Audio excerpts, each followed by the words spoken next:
What's up, guys? It is your boy Chris back with another video. Now today's video is going to be a little bit different because I'm going to go ahead and show you guys how I edit my car pictures for Instagram, and hopefully I could teach you guys how to do it so you could edit your own pictures and have a nice Instagram feed as well. Now if you're like me and you don't have a nice DSLR camera and you don't have, expensive editing software, you're in the right video, because I'm gonna actually show you today how you could get nice pictures for your Instagram feeds with just two things that are inexpensive. All right, so the two things you need to get started with are, first and foremost, a highly spec'd MacBook Air. I'm playing, you don't need that. All you need is a phone with a camera, which I'm pretty sure everybody has one that's watching this video. You're probably watching it on it right now. As long as your phone has a nice, decent working camera, you already got number one. Like, for example, I'm filming this video with my iPhone just to show you that quality is there, it's pretty good. And for pictures, it's gonna work just as well too. Now, the second thing that you're gonna need is Adobe Lightroom, which you can get from the App Store, Google Play Store, wherever you get your apps. It's completely for free, beginner friendly. It's very easy to use. I figured out how to use it pretty quickly and I love it. And just to show you that I'm not talking nonsense, I'm gonna go ahead and show you how I turn this picture, and this one into this, and that, just using those two things. So let's go ahead, get to step number one and get this video going. All right, so something that I wanted to show you guys before we got to the first step was how I have my camera set up, just because since I did state this earlier, I am shooting this off of my iPhone. I'm not gonna be able to show you guys this, but basically the way that I have my camera set up is I have the grid, as hopefully you could see the grid on the screen. And basically the reason why I have that is because whenever I take my photos, I like to have my car as the center of attention. So literally what I do to use the grid is I literally center my car in the first square, like I'm doing right now with these Lego models. Basically I try to square it up to make sure it's in the center. And yeah, that's basically how I like to shoot my photos. And the two modes that I like to do is photo, but most of the time I do like to do portrait mode, just because for one, it's zoomed in, and secondly, it gives that whole blurred effect. Right now it's not gonna do it that well because just the way that the angle is and whatever, but most of the time it does do the blurred out effect, which helps me a lot and just makes the photo look 10 times better. So that's how I do my photos, my camera. Just another tip for you guys. All right, so like I said, we're gonna go ahead and do step one, which, as you can see, I am in the car. Now you might be thinking, why are you in the car? Well, the reason why I'm in the car is because I'm on my way to go to the location where I'm gonna shoot. Now, I don't know where that is yet. This is honestly the hardest part of taking pictures, is trying to figure out where you're gonna take pictures at. It's the name of the game, Sometimes you just happen to get somewhere that looks really dope and you just start taking pictures, or sometimes like today, you don't know where you're going, so you just drive around. But yeah, I'm gonna go ahead and try to find a place, then update you guys. Now, let me do a quick disclaimer. My car is not clean at all. I was not planning on taking pictures anytime soon.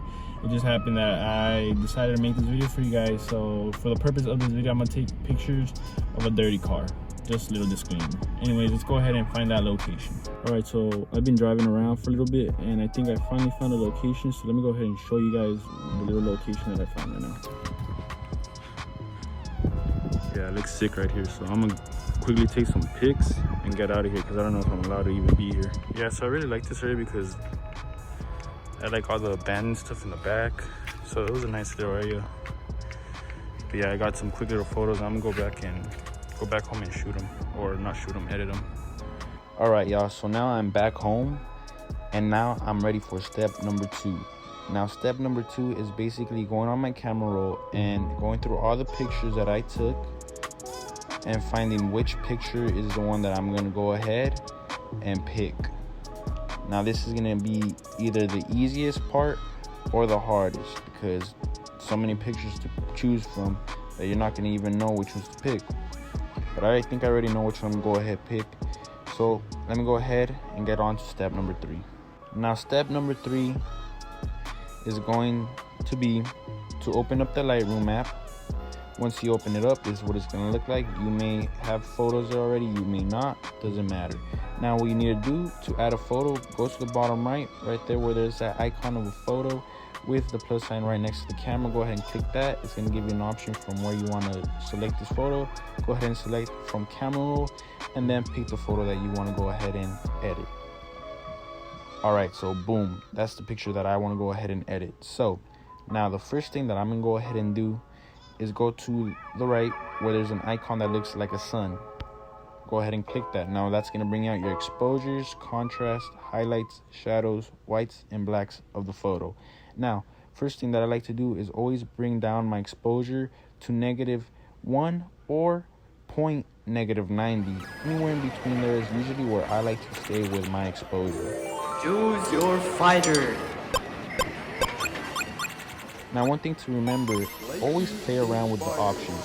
If there's a style that you like, go that route, but always explore your options by going back and forth in between the numbers. Now, if you know that you like in between two sets of numbers, go anywhere in between that to find that perfect balance of where you want this picture. Now, as you saw, I brought my exposures down. Now I'm gonna go ahead and bring the contrast up just so it can complement what I did with the exposure.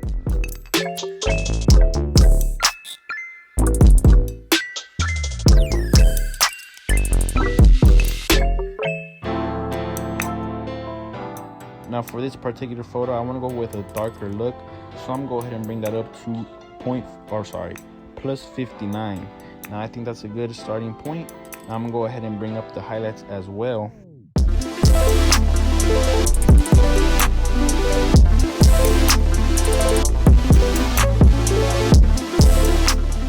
And honestly, I think right there at plus 35, it's really good. So I'm gonna go ahead and now move up to the shadows. Now for the shadows, I am also going to go ahead and bring those up.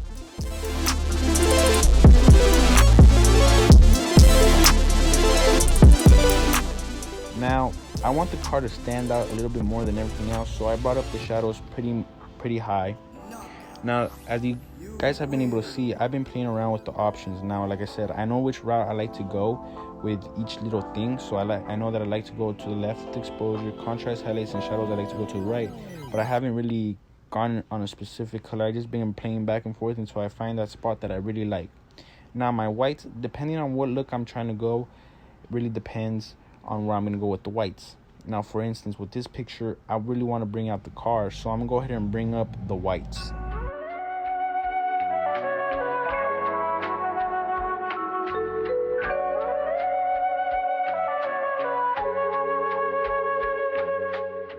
So I don't like to go too crazy with the whites, so I'm gonna go ahead and leave that at 15. Now the blacks, I'm gonna bring that down though a little bit more than the whites.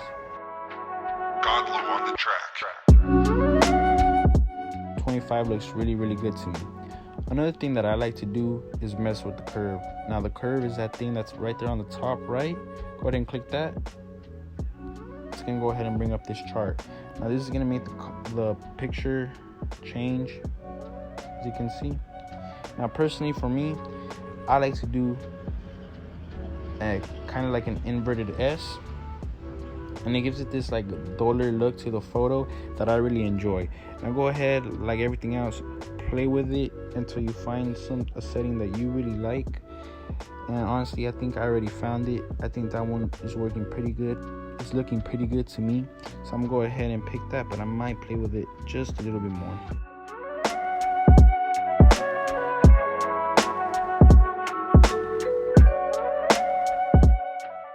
And there it is.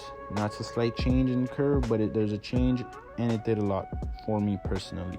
Alright, so now that we're done with that page, we can go ahead and move right beneath it where there's a temperature, and it's going to bring up your temperatures, your tints, your vibrance, and your saturations. Now I'm gonna be honest, on this page I do not like to touch anything other than vibrance, just to make the colors pop out more, but I don't like to go too crazy because then it gives it this weird tint to the image that I do not like. So I'm gonna go ahead and just do the vibrance just a little bit.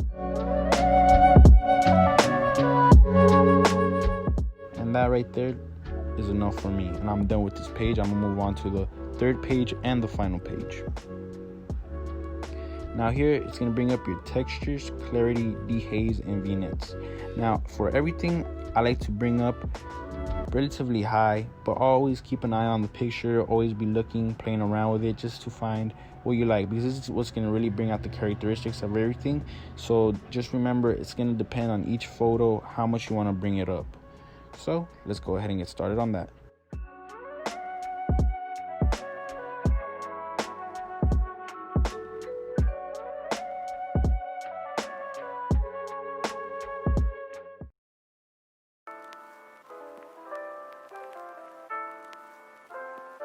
Alright, now for vignette, some people might like this, some people might not. All it does is gives it a cloudy border around the photo that you could either have black or white depending on what side you move. I personally do like it, but I do not like to go overboard, because if you go overboard, that's what you get. So I like to just give it a nice little darker look around the corners, but nothing too crazy. So honestly, right there is enough for me, and that's pretty much all I do. Alright guys, so that's basically how I edit my pictures. Now I'm gonna go ahead and show you guys a before and after, just so you guys can see how well this app really works. You know, this is for beginners, so if you're a beginner like myself, this is a really good app. So let me go ahead and show you the before and the after.